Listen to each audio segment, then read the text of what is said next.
Салям алейкум, привіт усім глядачам телеканалу АТР, де ви нас не дивилися, в тимчасово окупованому українському Криму, на інших територіях України або за кордоном, де в нас теж багато глядачів, у тому числі у Сполучених Штатах Америки.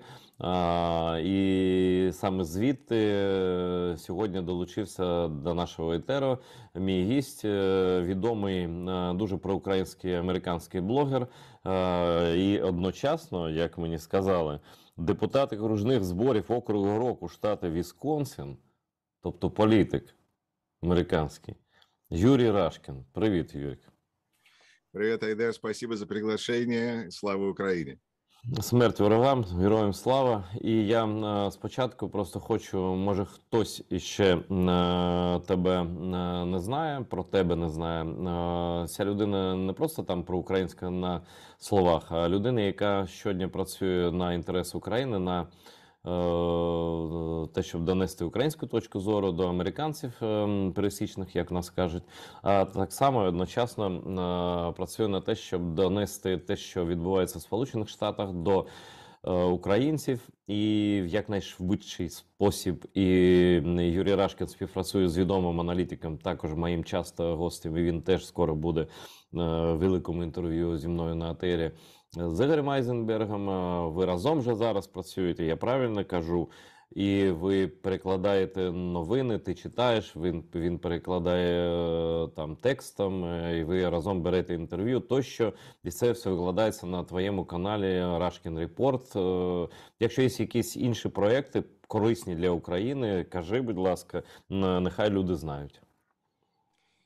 Спасибо, Айдар. Хорошо, тогда, ты знаешь, я с удовольствием пару слов об этом скажу, просто потому что действительно со временем проект становится все более и более важным именно для зрителей в Украине. Потому что когда я первоначально начал этот проект зачитывать новостные сводки Игоря Айзенберга, я как-то подумал, что, я хотел, у меня есть, так сказать, голос, я люблю читать, я люблю политику, и как бы мне хотелось делать что-то подобное. И я увидел его сводки новостей из США и обомлел, потому что это вот именно то, что нужно на самом деле хорошему диктору зачитывать каждый час, ты как бы включаешь, что происходит сегодня, и вот вы узнаете такую сводку новостей, что происходит в мире с точки зрения Соединенных Штатов, где Игорь и я живем.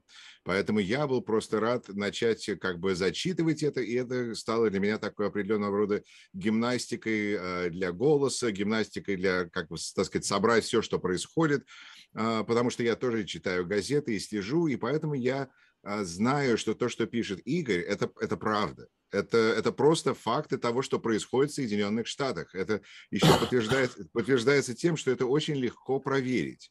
Иногда, когда мы слышим всякие конспирологические теории, как правда ли это, начинаем копаться в интернете, потому что мы сами никому не доверяем, и мы находим какие-то странные веб-сайты, на которых непонятно, кто пишет, откуда, и они, возможно, даже подтверждают нашу эту информацию. Мы говорим: ура, я так и знал, что это правда. Кто-то со мной согласился. Неважно, не будем думать о том, где этот человек сидит и откуда они пишут, и кто им платит за это. А о том, что пишет Игорь Айзенберг, очень легко проверить, потому что все главные газеты Соединенных Штатов пишут об этом.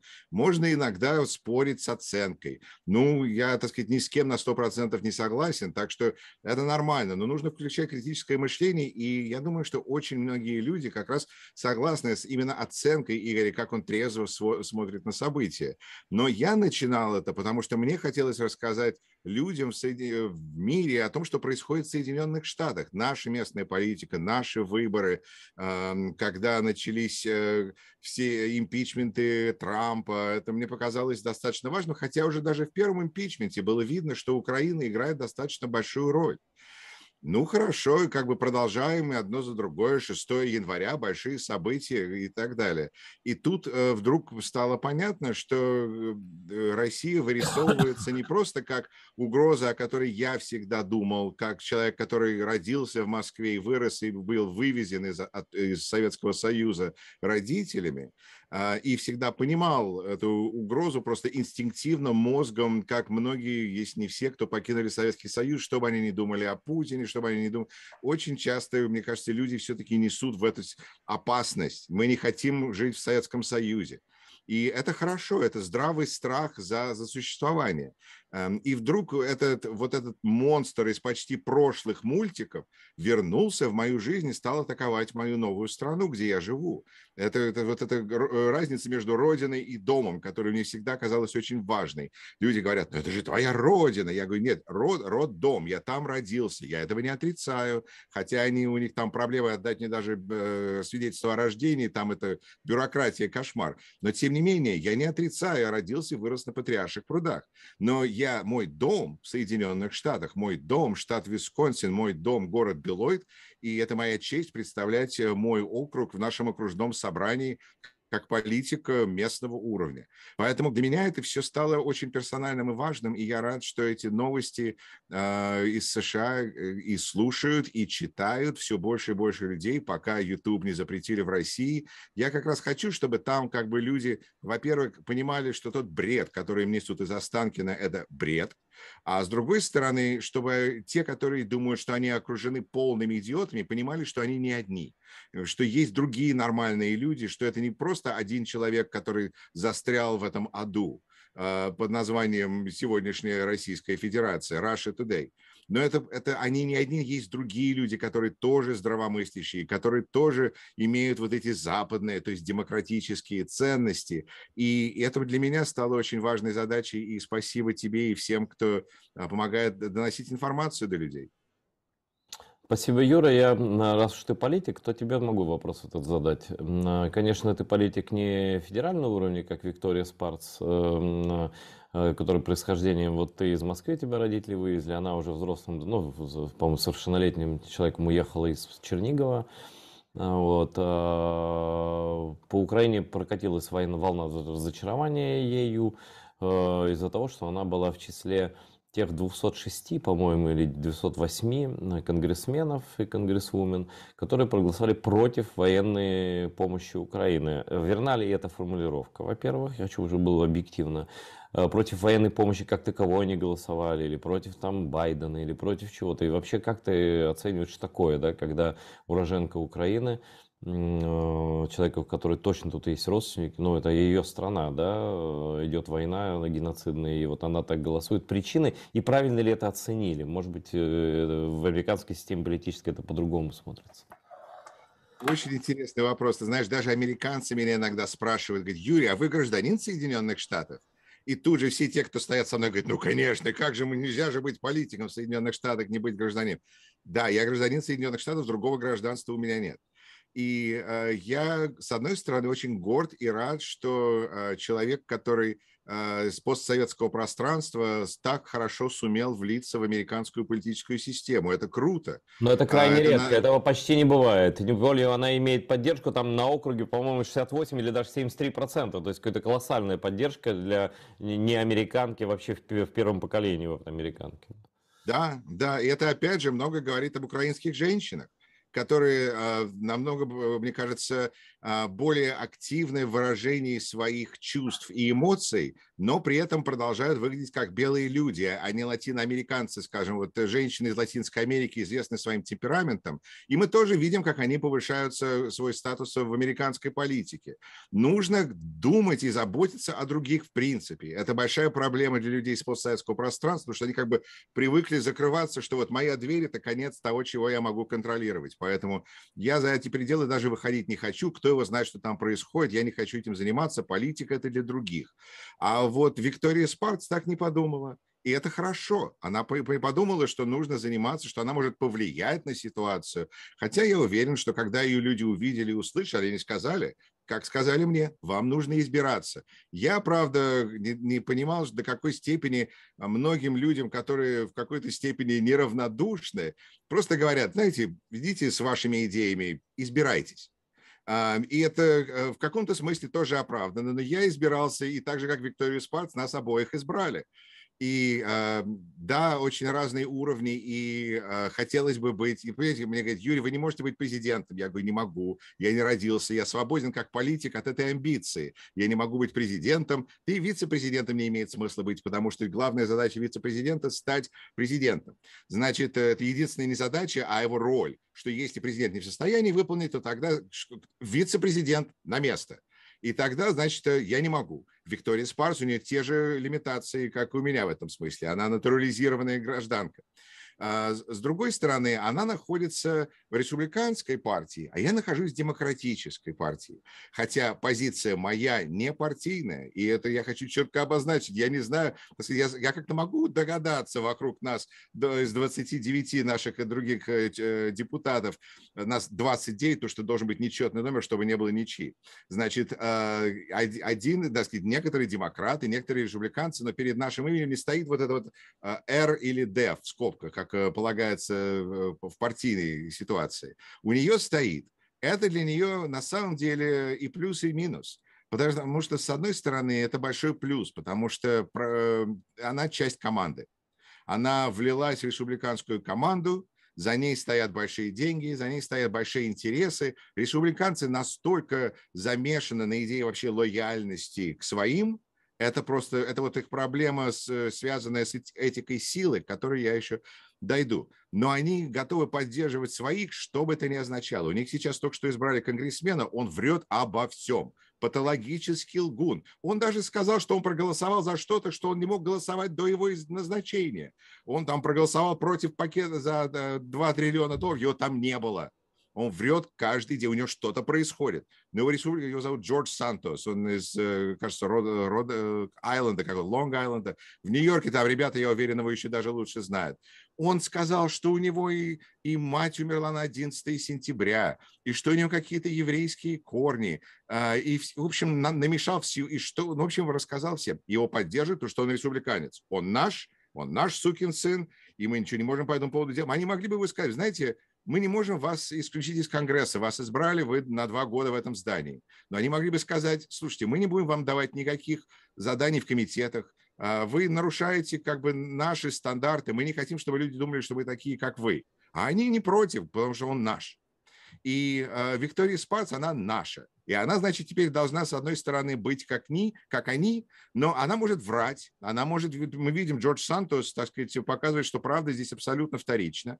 Но она должна придерживаться партийной линии. Он не говорит неугодные вещи про Украину. Он говорит какой-то бред про свою биографию. Это проблема его избирателей. А вот по партийной линии он согласен быть самыми оголтелыми, одиозными маго-республиканцами.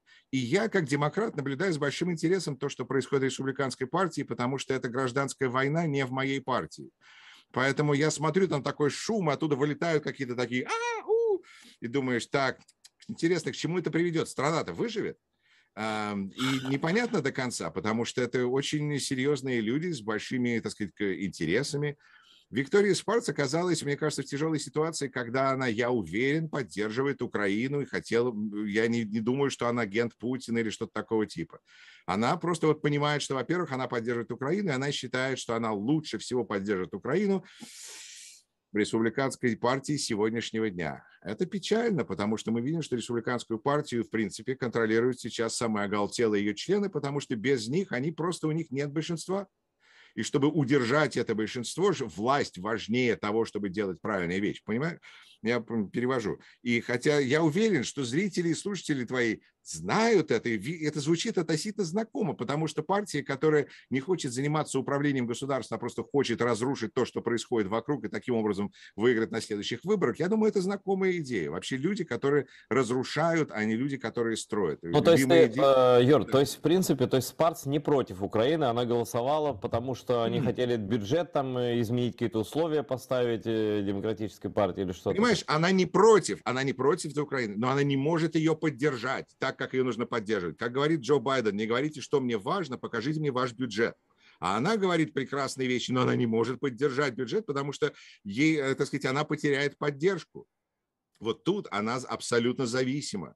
И мне ее в этом смысле почти жалко. Я это понял. А что хотели республиканцы, которые голосовали против поддержки Украины? Они хотели уточнения масштабов, я не знаю чего. Они же не за отмену, но я понимаю, что может МАГА, вот это Make America Great Again, может они вообще за то, чтобы там Путина усыновить. Но потому что там все уже в мозгах, там и теории заговора, что угодно. Но вот эти здоровые, условно, часть республиканцев, такая не больная клинически, да, их все-таки больше арифметически, хотя вот они подстраиваются вынуждены под этих, да, они-то как мотивируют реагировали? Чем их не устроила поддержка Украины? Вот в том виде, в котором предлагала администрация и Демократическая партия.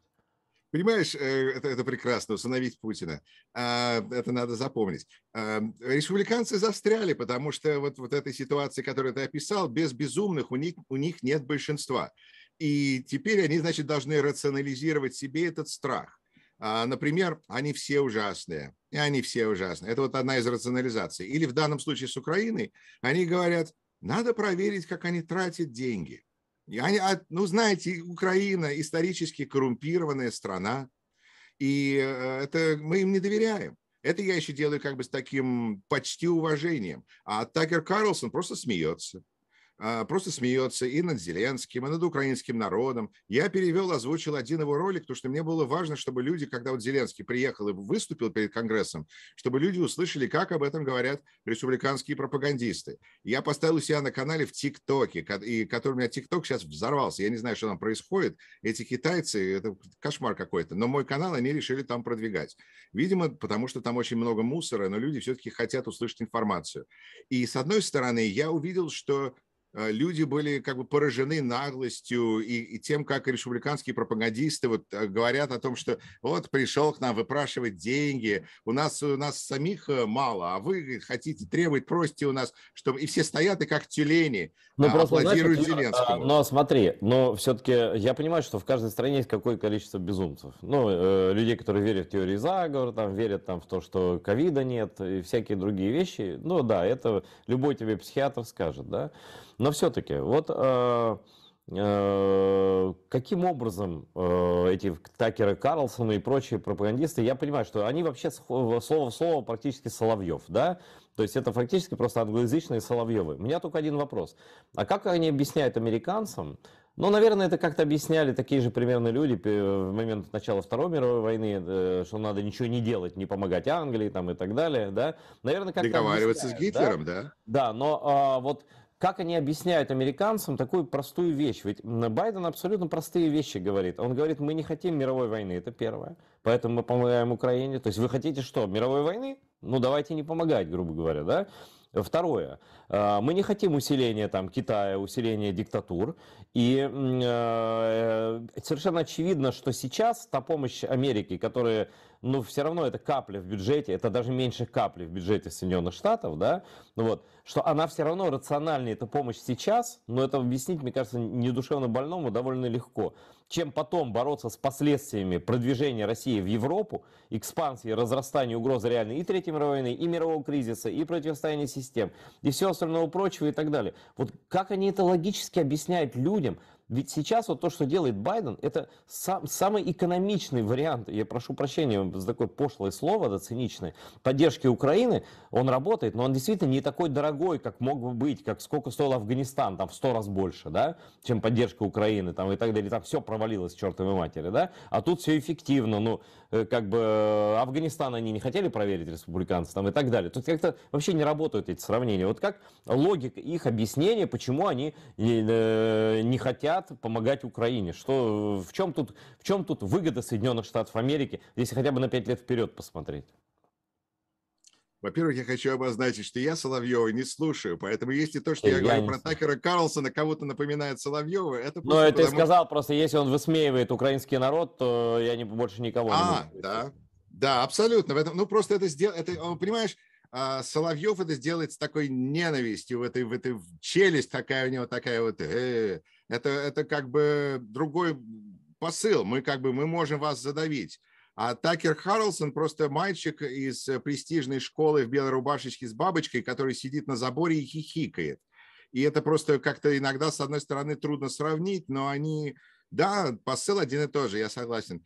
А как это объясняют американцам? Понимаешь, как люди, которые готовы усыновить Путина, как ты сказал, могут видеть в этом угрозу для нашей национальной безопасности? Это кошмар какой-то, потому что республиканцы Рейгана, это была партия, с которой я, по крайней мере, как бы я с ними был не согласен по поводу социальных программ и как мы лучше можем двигать наше общество вперед, Я всегда был с ними, и мы были согласны по поводу опасности России, Ну да, Советского есть Союза, какие-то как бы ты очевидные назвал. вещи. Вот да, мы про цвет обоев с вами поспорим, про перегородки, да, но пожар, когда снаружи, но он очевиден должен быть всем. А здесь такое ощущение, что какая-то произошла ампутация мозга у части политикума, который просто не видит не то, что там на 5 лет вперед, дальше своего носа не видит.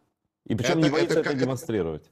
понимаешь, потому что то, что мы видим вот с этими одиозными, это вершина айсберга. Эти Мэтт Гейтсы, Джим Джорданы, это люди, у которых округа так нарезаны, что если бы там выбрали на праймарис, и это ключевое слово, на праймарис, выбрали да хоть пустую банку пива, то ее бы сделали конгрессменом, потому что неважно, если республиканец, если наш, мы голосуем за нашего, кем бы оно не было. Смотри, Юр, еще прям вопросов много, поэтому я так буду иногда тебя перебивать, уточнять. Хорошо, Вот хорошо. губернатор, о котором мы говорили, что он может стать популярнее Трампа и может стать заменой Трампу, наконец, республиканской партии и вернуть ее в сознание, да, в линкольновское, там, рейгановское состояние. Я забыл, как его зовут, испанская, кажется, фамилия, губернатор Флориды, да, Десантис, да. Десантис, да. Рон Десантис. Ну, так вот он что, не имеет такого влияния до сих пор, и он не станет популярнее Трампа, как говорили? Десантис по сравнению с Трампом, это тоже интересный вопрос, потому что, опять же, хорошо, тогда как бы ты так профессионально направляешь меня, что я даже как-то так, я понимаю, что вы имеете в виду. Да, так что, да, в республиканской партии есть свои лидеры, которые могут противостоять Трампу, но ядро Трампа самое ядреное. И Мгм. они от него не откажутся. Поэтому чем больше будет кандидатов на праймарис, тем лучше для Трампа. Потому что его кандидатура соберет самых безумных, которых там сколько бы их там ни было. И на праймарис можно выиграть. А после праймарис это провал. Если у тебя не обязательно республиканский дистрикт, где изберут пустую банку пива. Плюс, я тебе скажу, Десантис еще не доказан на национальной сцене. Мы это видим раз за разом. Появляются политики, которые так, смотрите, на что оно способно. А когда на него направляется прожектор национального луч перестройки, выясняется, что это разваливается, что оно, вот это, то, чем мы так гордились, не зная, что это такое, оно вдруг стало себя вести Ну, то как-то есть неподобаемо. пока альтернативы Трампу в здравой части партии равно великой не существует. Я правильно понимаю? Вот в здравый не знаю, потому что у них проблемы, потому что их начинают очень бить за несогласие по цвету обоев. Как ты сказал, потому что был республиканец САС из Небраски, он ушел из Сената и стал президентом университета во Флориде. Так его просто съели, кажется, до этого дела сейчас там большие проблемы, потому что цвет обоев имеет большое значение, потому что это наши обои внутри нашего дома, я не хочу смотреть на эту ужасную стену с этими ужасными обоями. Поэтому найти компромисс там тяжело. А вот этих республиканцев Рейгана становится как-то меньше и меньше, их задавливают и выдавливают из партии, и они становятся независимыми, они не согласны быть демократами, постепенно переходят в демократы, но они становятся независимыми, поэтому происходит процесс уменьшения, где еще, опять же, тот же Рон Десантис, который боролся с ковидом и убил массу своих избирателей. Их шатер сокращается. Они, правда, набирают за счет необразованных, и иммигрантов, главное, чтобы необразованные были. Тогда они, значит, с удовольствием республиканцы идут, вот это мачо. Но шатер уменьшается, праймарис они выигрывают, а потом у них проблемы. Резонного лидера у них есть желающие, есть бывший губернатор Мэриленда, например, Хоган, Ларри Хоган. Ну, хорошо, пожалуйста, я могу его слушать, у него какие-то мнения есть. У него нет шанса в этой Ну, партии. я понял, Юр, давай в эти не будем, политические фигуры уже точно это нам не интересно, но так твое ощущение, Трамп идет в последний решительный бой все равно, да, он с партией себе подчиняет, его вот эти маргиналы, мага пытаются контролировать и успешно на данный момент большинство и так далее. У него самого, но с другой стороны, электорат тоже на это смотрит, наверное, и кое-как оценивают разные люди, не только же есть ядро вот это, а есть и люди, которые взвешивают. Есть у него шанс стать президентом в следующем Соединенных Штатах, у Трампа? Хорошо, да, единственное имя, которое нас точно волнует, это Трамп. И действительно, такое имя нельзя забывать, к сожалению, на данный момент. Потом история его найдет ему место. Но пока что приходится о нем говорить, согласен. У него есть очень хороший шанс выиграть праймерис, у него есть очень хороший шанс проиграть общие выборы, потому что большинство, которое может промолчать в партийных разборках, выйдет, проголосует, и поэтому Трамп так и боролся с правом людей на голосование, потому что он понимает, это для него проблема.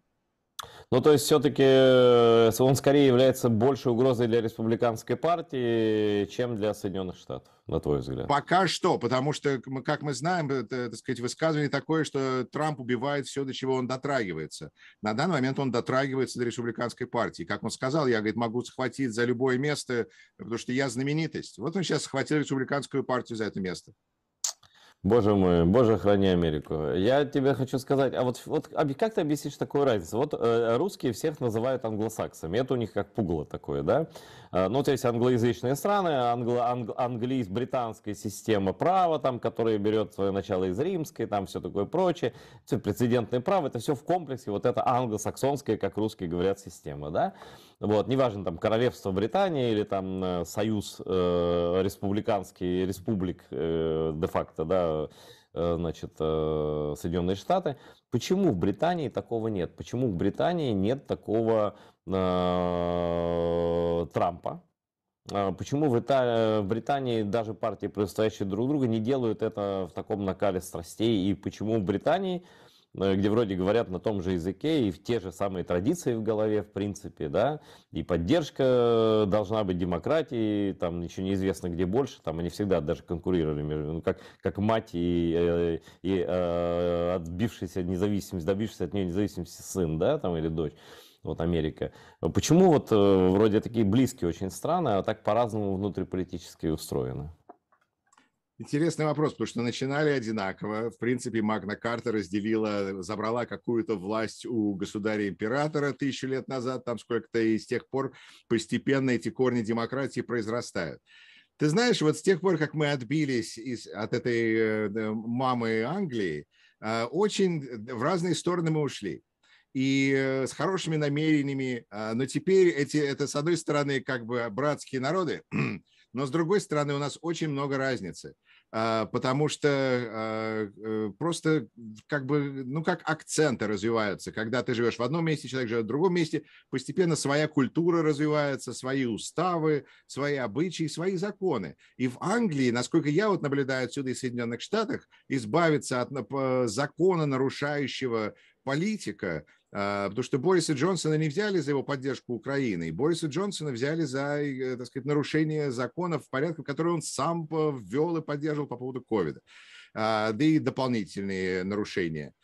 Можно сделать намного проще, чем это видео можно сделать в Соединенных Штатах. Вот этот лгун Джордж Сантос, он говорит, ну, застрял он теперь у нас здесь на 2 года. Мне кажется, что, с одной стороны, когда можно от политика избавиться быстрее, то можно как бы упростить этот момент. Как бы, ну, хорошо, теперь, Бориса Джонсона нет, теперь можно дальше что-то, и опять начинается какая-то суматоха, непонятно что. Ну, то есть вот есть проблема в результат. этих все-таки, я тоже так вот там думал, есть проблема вот в этих четких избирательных циклах американских, да, которые дают определенную индульгенцию на определенный срок людям, которых британская система поменяла бы быстрее, например. Ты знаешь, кто это еще любит? Вот этот, не индульгенцию, я бы сказал, до конца, а вот постоянность, рынки. Рынки очень любят предсказуемость. Когда они знают, что следующие 4 года будет вот так, то они подстраиваются, видимо, или они думают, что они подстраиваются. А когда они не знают, что произойдет на следующей неделе, если будет один премьер-министр, другой премьер-министр, то это создает много неопределенностей. И это мы видим, кажется, сейчас экономика Британии считается, у них проблемы, они там самые слабые, я не помню, там, в общем, нехорошо для них. Брексит оказался плохой идеей. Но вот тут у них, тут они решили постоянство, пожалуйста. Я не понимаю, почему они не могут переголосовать, но я не до конца понимаю английскую, так сказать, политику. Мне просто сейчас это, я думаю, не имеет такого большого внешнеполитического значения. Мы все-таки вернемся к Украине, да? Вот. Что пишут, говорят про Рамштайн, про то, как изменится военная помощь Украине. Ну, уже пошли танки первые. Польша, там, Франция, я думаю, что, ну, как бы плотину прорвало, и я думаю, что, в принципе, политика Трампа, как мне кажется, она такая. Он всегда говорит, да, мы, конечно, Соединенные Штаты, но, пожалуйста, вы давайте в стороне не стоять, пожалуйста, давайте-ка сюда на танцпол, вот и все вместе, вот это все, да, вот, и будут американские танки, самолеты, Рамштайн, что даст, или союзников США будут поощрять, как бы через них поставлять свое оружие там. Ну вот как Британия, как же Германия же дает под Патриот, да, американский и так далее. Что твое предчувствие, судя по тому, что вы с Игорем Айзенбергом читаете, там переводите прессу, выступления и так далее. Что актуально? Понимаешь, я бы это сравнил, вот разницу между Трампом и Байденом. И надо не забывать всю фамилию Байден, это важно. Это как лучше заполнить танцевальный этот пол, если прошу потанцевать. Стоять у стены и говорить, вы идите танцуйте, вот вы идите танцуйте. Или выйти и начать первым, так сказать, что-то делать. И мы видим, что Соединенные Штаты первыми, не дожидаясь других, сказали, так сказать, союзниками, но больше всех стали помогать. Потому что Байден лучше всех, видимо, из существующих политиков понимает угрозу Путина из-за своего исторического опыта. Все остальные оказались более молодыми, более связанными своими разными политическими внутренними Кстати, да, проблемами. вот этот возраст, который вменяли Байдену, вот это то, что русские закидывали, да, дедушка, старик, не без памяти, спотыкается. Я точно знал, что это в Кремле все придумали, в ФСБ, да, потому что тот же Трамп не намного его моложе, да, вот, Но на опас, понимаешь, как американцы восприняли ту же точку зрения, потому что вот то, что ты описываешь, это то, что говорят наши республиканцы, даже нормальные. Они списали Байдена со счетов очень давно, потому что они не могут, он не наш, значит, он плохой, значит, он, ну, ну, то есть посмотрите. все, что было бы достойно, то, что они своим бы называли мудростью, тут старость там и так далее, да, ну, вот такое. Да-да-да. Но по факту Байден мудрый. И по факту он ведет системную политику по вот Рамштайну, по коалиции и так далее. Я вот просто хочу еще раз вернуться к тому, что вот, был рекордный пакет военной помощи 3 миллиарда. Это не ленд-лиз. То есть пока, я так понимаю, Байден не использует ленд-лиз, потому что ленд-лиз платный. Вот, и там все чуть по-другому. Да? Пока он использует ресурсы, которые мой ленд-лиз он оставил на дальнейшее продвижение там, помощи и так далее. Как будет выглядеть потенциальная помощь Украины на протяжении вот 1, 2, 3 месяцев из того, что ты знаешь, слышал, читал? Понимаешь, Соединенные Штаты очень опасались эскалации. Мы с тобой об этом говорили не раз. Эскалация. Мы не хотим, чтобы эта ситуация шла по ядерной лестнице и так далее. И вдруг мы поняли, что эскалация на самом деле уже происходит. И вот то, что мы думаем таким пуканьем из России, ну, я не знаю, не хочу назвать, так сказать, ну, как бы там же самая страшная армия и так далее. Ну, Мгм. эта эскалация не идет. И это как-то... А с другой стороны, Украина побеждает. И как-то это подбодрило всех очень сильно, и это помогает и союзникам, которые теперь выводят свои арсеналы и дают их Украине. И мы, кстати, так сказать, пополним запасы. Тут вопросов нет, это помогает нашим производителям. Спасибо Вове Путину, он поднял военно-промышленный комплекс Соединенных Штатов с колен, что, опять же, не понравится Китаю. Но теперь мы как бы будем больше и больше помогать Украине до тех пор, пока мы это можем. Если республиканцы захватят каким-то образом контролирующую власть, то ситуация может измениться. Пока они еще говорят, что они, по крайней мере, в основном за то, чтобы помочь Украине, но даже эта точка зрения сдувается. Я вот видел одного американского такого дезинформатора, пардон, пропагандиста из, кажется, он из Одессы, который выступал на американском YouTube-канале, который принадлежит этому самому придурку с подушкой, который помогал Трампу там перевороты организовать. И Мгм. этот пропагандист из Украины говорит, что там Байден ужасный. Они так, ага. А потом он говорит, но все-таки надо помогать Украине. Они так, большое спасибо, до свидания. Так что вот тут такая у них раздел происходит очень большой. Но помощь, которая выделена, уже эти 45 миллиардов долларов, это важно, это очень большие деньги, потому что Соединенные Штаты хотят, чтобы Украина победила. Но при этом еще было бы лучше, если бы она это могла победить до следующего срока финансирования, до сентября 2023 года, когда нужно будет голосовать по поводу следующего большого пакета. Нужно, чтобы... С другой стороны, я не знаю, даже если этот динозавр России стоит уже как бы еще полураздавленным, все равно могут сократить, сказать, вот смотрите, уже додавливают. Так что тут важно, мне кажется, именно разгромить, насколько это, так сказать, срок тут не обязательно даже территория, потому что, конечно, нужно вернуть Украину к границе 91 года, а сделать это желательно, насколько это возможно, до определенного исторического Слушай, срока. интересно, вот то, что ты сейчас сказал, да, про сентябрь следующего, то есть не следующего, уже нынешнего года, это звучит Да-да. и в прогнозах Бена Ходжеса, ну, генерала американского отставного, да, ну вот, и других. И я очень часто слышу слово «сентябрь 2023 года», вот в том числе аргументы о том, что снова Конгрессу придется собираться на новый бюджет и так далее. Интересное замечание.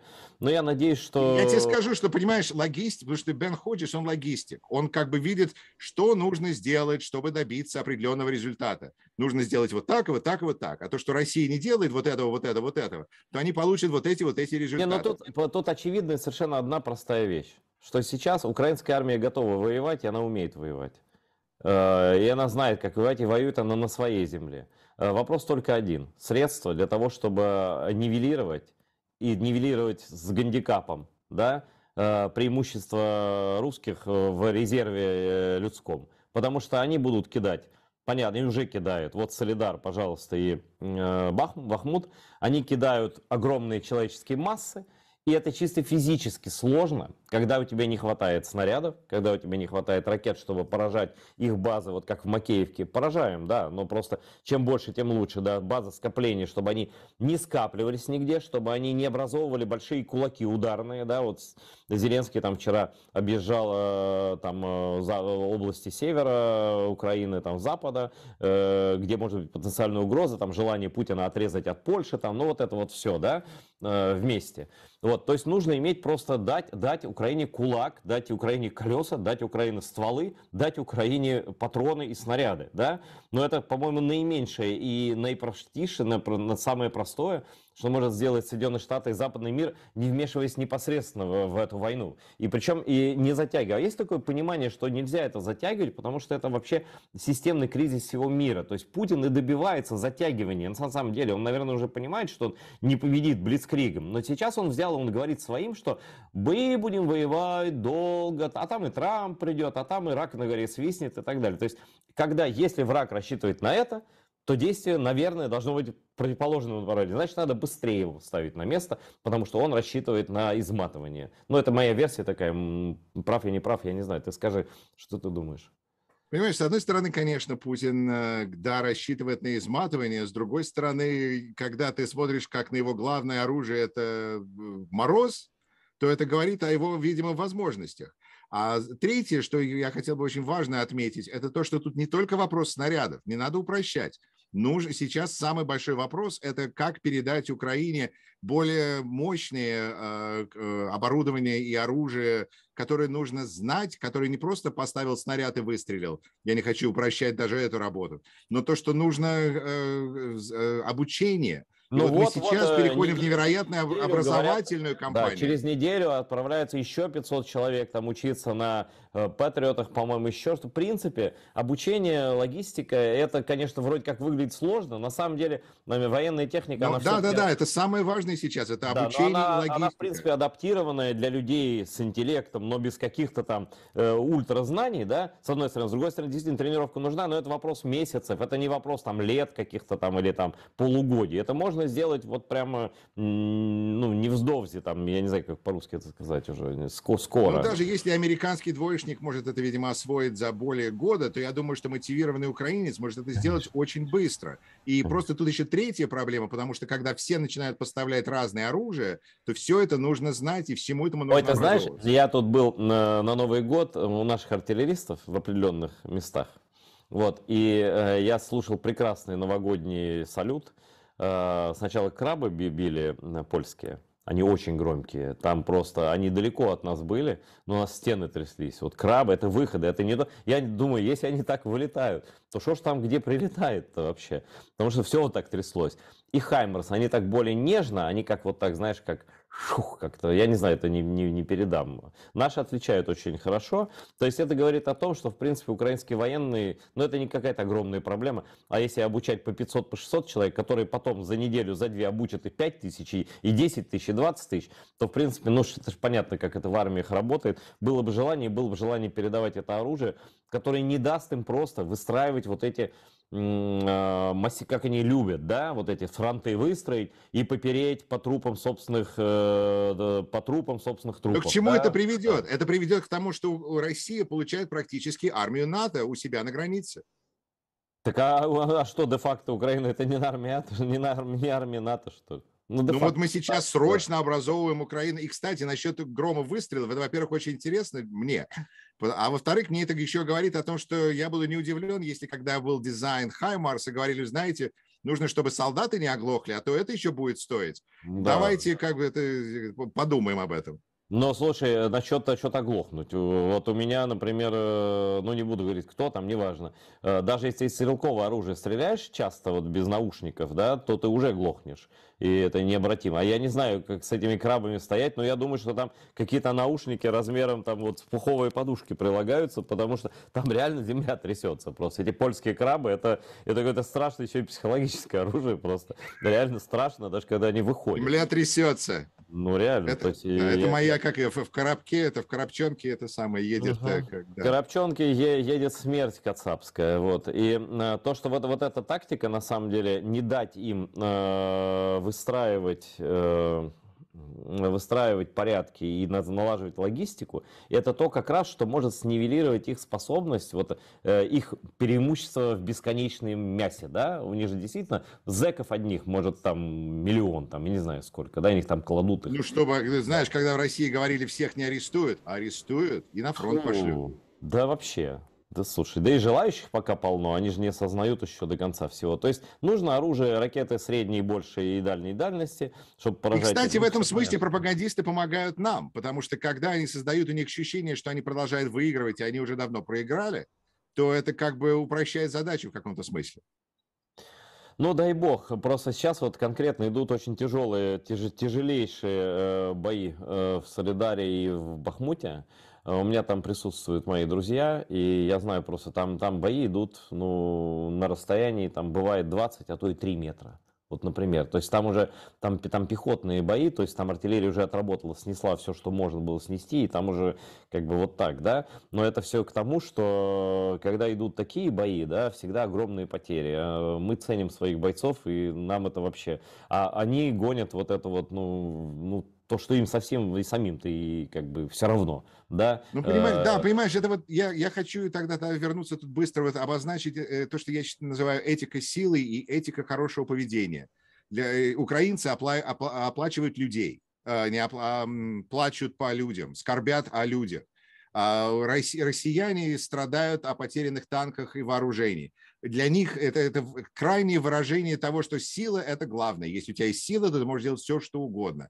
А идея того, что нужно делать правильные вещи, и за это будут правильные результаты, и мы победим, это победная философия, это то, как думает и западный мир, и почему он помогает Украине. Не потому что на этом можно заработать. Если вы думаете, что на Украине можно заработать, посмотрите в зеркало и дайте себе в лоб. Потому что на Украине можно будет заработать после победы. Сейчас это вложение, инвестиции в будущую победу. И Зеленский это хорошо эту мысль донес. Это очень важно, потому что мы сейчас делаем правильные вещи, потому что это правильно помогать Украине, и мы победим. И Украина победит, и Путин проиграет, потому что это все правильно. Мы верим в этот голливудский конец, Вот и никто не смотри, собирается разочаровываться. смотри.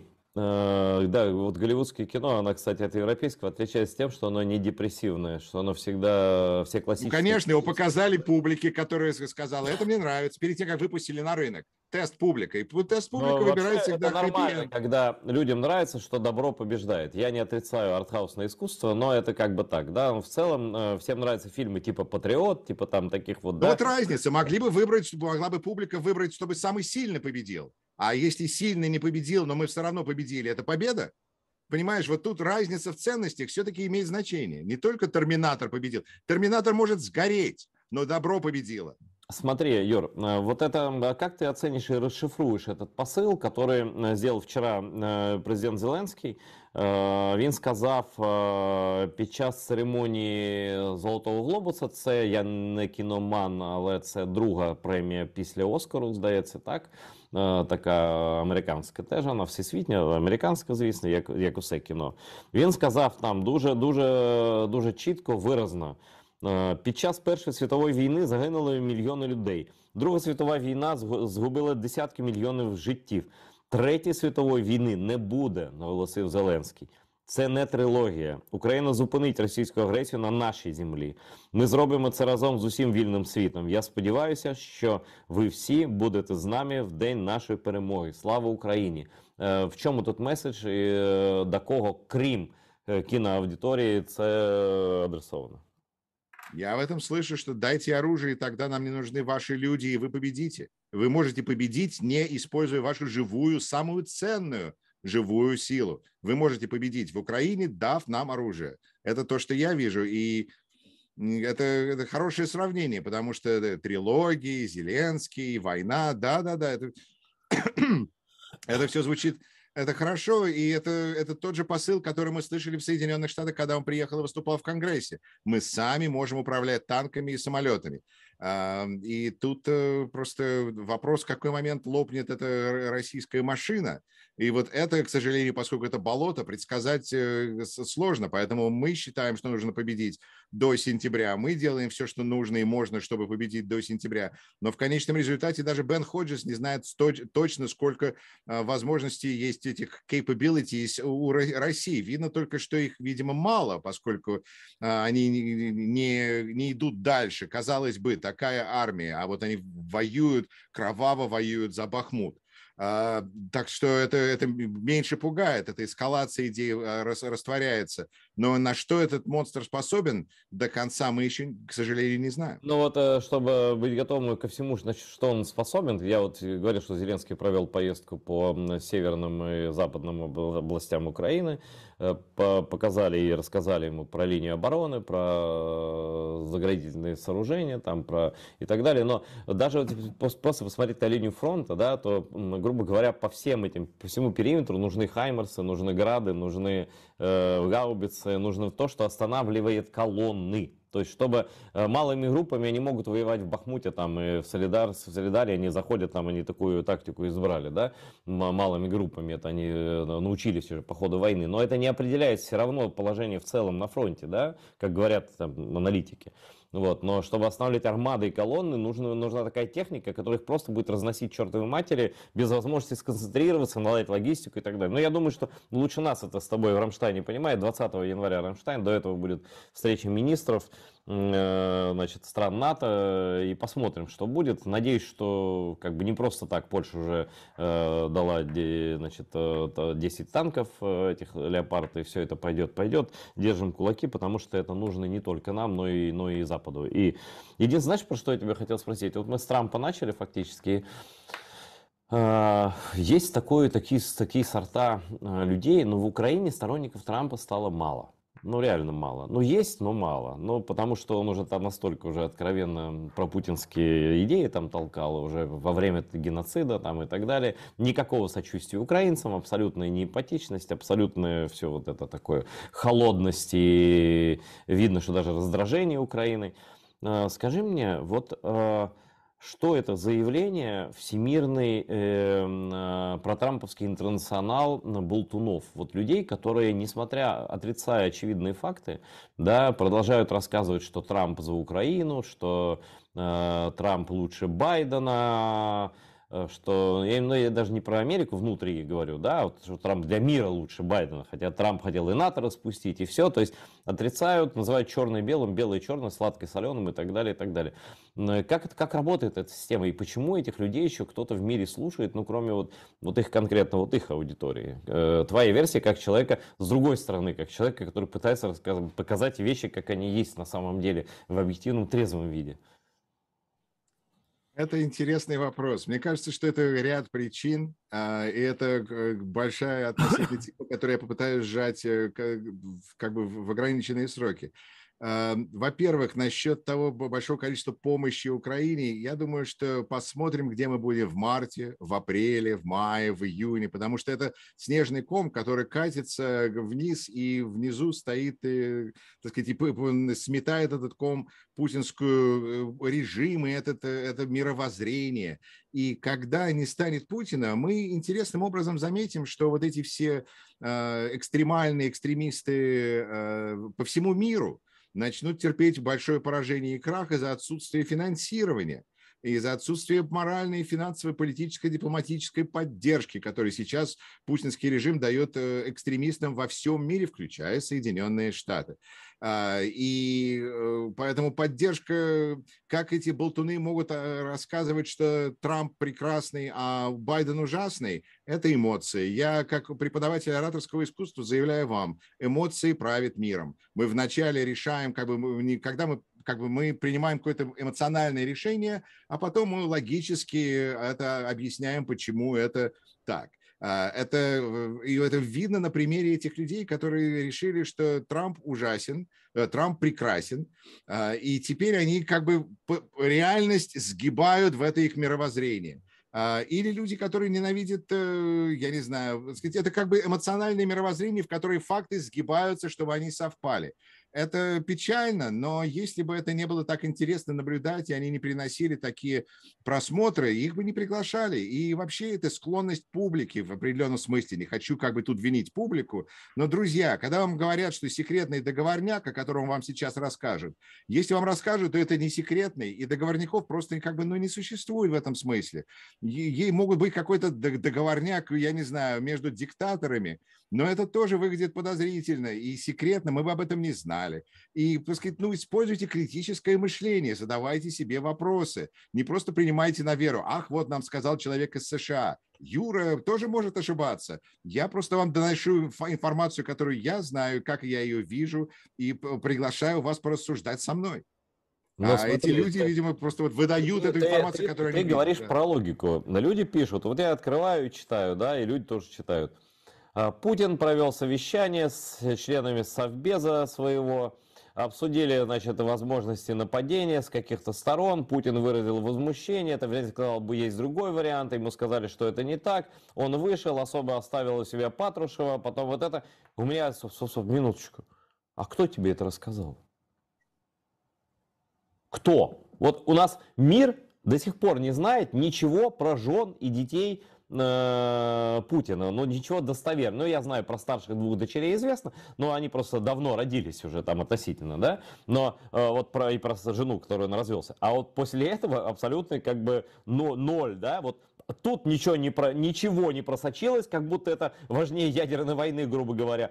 А зато совещание в Совбезе выходят и прям всем рассказывают. И тут у нас всякие соловьи такие, начинают там... и потом еще врачи Путина, они прям звонят сразу вот всем блогерам и рассказывают. У него очередная 16-16 болезнь. Они звонят генералу СВР, и СВР им докладывает нам всем, тут же бежит рассказать нам всем. Это такой бред. Когда понимаешь, проблема еще в том, что иногда эти утки подхватывают западные издания. Да, что я видел английский Mirror какой-нибудь там или американская какая-нибудь. Бывает такое, они легализируют их, бывает, да. Да, это тяжело, и нам нужно просто понимать, что это и тяжело для публики, потому что, например, ты видишь, что человек против Путина, думаешь, ура, он с нами. Потом выясняется, что человек безумный идиот. Думаешь, так, это что означает, что Путин хороший? Нет, это не означает, что Путин хороший, это означает, что никто по воде не ходит. Был тут один, и его, кажется, распяли.